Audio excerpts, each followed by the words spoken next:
తిరుపతి ప్రజలకి ఉన్నటువంటి అనుబంధాన్ని విడగొట్టినందుకు తిరుపతి ప్రజలు వైకాపాని పడగొట్టారు.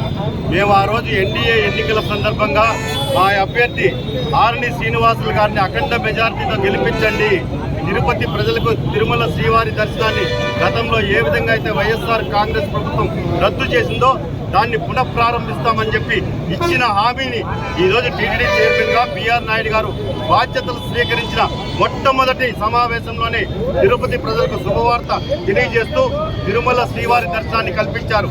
నేను ఒకటే చెప్తున్నాను, 5 సంవత్సరాలలో వైఎస్ఆర్ కాంగ్రెస్ ప్రభుత్వం తిరుమల శ్రీవారి సేవా టికెట్లని సినిమా టికెట్ల లాగా అమ్ముకున్నారు. ఈరోజు విజిలెన్స్ ఎంక్వైరీ జరుగుతోంది, వాస్తవాలన్నీ వెలుగులోకి వస్తాయి.